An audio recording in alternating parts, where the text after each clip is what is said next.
दुनिया अपनी मज़ा मस्ती और मसरूफियत में गुम है, लेकिन क्या आप जानते हैं कि ठीक इसी पल उन पर्दों के पीछे क्या मंजर है जिन्हें इंसानी आंखें नहीं देख सकती। आज मखलूक़ात की तकदीर बदलने वाली है, क्योंकि अर्शे इलाही से वो हुक्म जारी हो रहा है जिसके मुंतज़िर दुनिया के हर कोने में छुपे शैतान हैं। आज सिर्फ चांद नहीं निकल रहा, बल्कि कायनात के जर्रे जर्रे में एक अजीम तब्दीली आ रही है। तसव्वुर कीजिए उस सन्नाटे का जब सातों आसमानों के दरवाजे खुलने लगते हैं और उनकी आवाज पूरी कायनात में गूंजती है। क्या आपने कभी सोचा है कि इब्लीस को कैद करने के लिए जो जंजीरें अर्श से नीचे लाई जाती हैं, वो किस मादे यानी मटीरियल की बनी होती हैं? वो कौन सा अजीम फरिश्ता है जिसके कदम जमीन पर पड़ते ही शैतानों की सल्तनत उलट पुलट हो जाती है? आज वो राज खुलने वाले हैं जो सदियों से दुनिया से छुपाए गए हैं। ये कहानी सिर्फ रमजान की नहीं, बल्कि उस सीक्रेट वॉर की है जो इंसानियत की पैदाइश से पहले शुरू हुई थी। जब जमीन पर पहला चांद नमूदार होता है तो अर्श से एक अजीम पुकार आती है। ये पुकार है उन फरिश्तों के इंतखाब की जिन्हें इब्लीस और उसके खौफनाक लश्कर को कैद करने का हुक्म मिलना है। क्या आप जानते हैं कि हर फरिश्ते को ये इजाजत नहीं मिलती? आज उन अजीमुश्शान फरिश्तों का चुनाव होता है जिनके निशाने कदम से जमीन कांपने लगती है और जिनकी तस्बीह की गुनगरत से शैतानों के कलेजे फट जाते हैं। इन फरिश्तों के हाथों में नूर कहर की बनी वो जंजीरें होती हैं जो किसी भी जादू या सियाह ताकत से नहीं टूटती।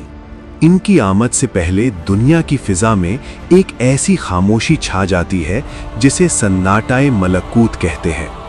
जानवर और परिंदे अपने ठिकानों में दुबक जाते हैं क्योंकि वो उस अजीम टकराव यानी कोलिजन को महसूस कर सकते हैं जो होने वाला है।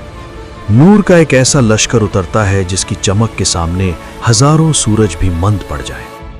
लेकिन इसी दौरान इब्लीस अपनी सदियों पुरानी सीक्रेट स्ट्रैटेजी तैयार कर रहा है। क्या वो बच पाएगा?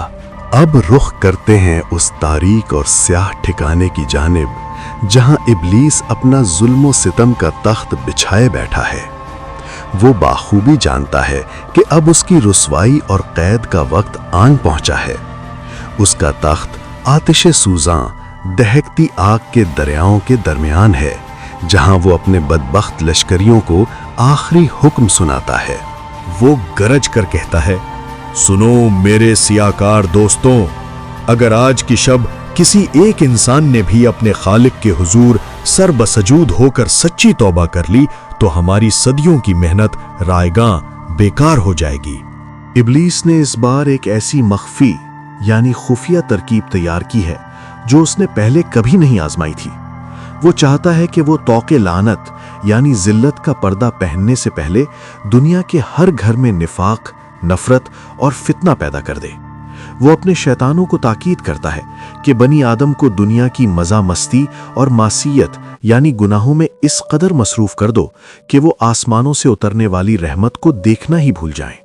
क्या आपने कभी गौर किया है कि इब्लीस का सबसे खतरनाक हथियार क्या है? वो है वसवसाए खबीस। वो आपके कानों में नहीं, बल्कि आपके कल्ब, दिल की गहराइयों में ऐसी बातें डालता है जो आपको रास्ता हक से भटका देती हैं। मगर आज उसकी हर साजिश राख होने वाली है, क्योंकि नूर इलाही का लश्कर अब जमीन की सरहदों में दाखिल हो चुका है। अचानक उफुक पर वो बारीक सुनहरी लकीर नमूदार होती है जिसे देखकर बातिल का निजाम थरथराने लगता है। सात आसमानों के अजीम कपाट खुल जाते हैं और नूर का एक ऐसा सैलाब जमीन की तरफ बढ़ता है जिसकी ताबो चमक को सूरज भी बर्दाश्त न कर सके। ये कोई आम नुज़ूल नहीं है, ये मलाइकाए मुक़र्रबीन का वो लश्कर है जिन्हें खास तौर पर इब्लीस और उसके सरकश जिन्नातों की कैद के लिए मखसूस किया गया है। उनके हाथों में आतिश इलाही की बनी वो भारी भरकम जंजीरें हैं जो किसी भी सियाह कुव्वत या तिलिस्म से नहीं टूटती। फरिश्तों की तस्बीह की गुंगो गरज से फजा गूंज रही है और हर वो जगह जहां शैतान ने अपना ठिकाना बनाया था, आज वहां हक का कब्जा है। अब मुशाहिदा कीजिए उस अनदेखी और अजीमुशान जंग का इब्लीस जिसने सदियों से बनी आदम को गुमराह किया और उनके दिलों में वसवसे डाले, आज वो खुद को बेबस और लाचार महसूस कर रहा है। वो भागने की कोशिश करता है, समंदरों की गहराइयों और पहाड़ों की गारों में छुपने की कोशिश करता है, मगर नूर की पकड़ से कोई नहीं बच सकता। उसके गले में वो मजबूत तरीन तौके लानत डाला जाता है जिसे क़यामत तक कोई कुव्वत नहीं खोल सकती। सिज्जीन की उन खौफनाक गहराइयों में घसीटा जा रहा है जहां रोशनी की एक किरण भी नहीं पहुंचती और जहां वक्त रुक जाता है। हर कदम पर फरिश्तों की हैबत से शैतान का वजूद पिघल रहा है। याद रखिए, बातिल हमेशा हारने के लिए ही पैदा हुआ है और हक हमेशा गालिब रहने के लिए। अब हम दाखिल हो रहे हैं जमीन की उस 7वीं गहराई में जिसे सिज्जिन कहा जाता है। ये वो तारीक तरीन और खौफनाक मकाम है जहां वक्त की रफ्तार रुक जाती है और जहां की आग दुनिया की आग से 70 गुना ज्यादा शदीद है। तसव्वुर कीजिए, इब्लीस को उस अंधेरी कोठरी में फेंका जाता है जहां रोशनी का एक जर्रा भी पहुंचने की इजाजत नहीं रखता।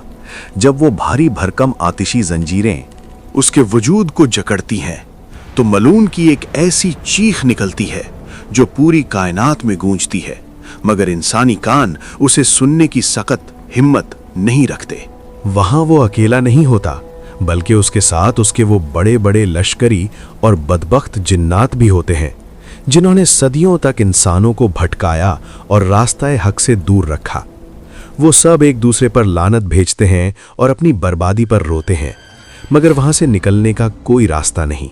मगर याद रखिए, शैतान तो कैद हो गया, लेकिन वो दुश्मन अब भी आजाद है जो आपके बदन के अंदर आपके खून में दौड़ रहा है, और वो है आपका अपना नफ्स।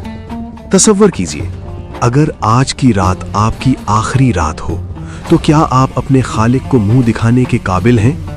अपने रब की तरफ पलट आइए, क्योंकि उसकी रहमत का दरवाजा हर उस शख्स के लिए खुला है जो सच्ची तौबा करता है।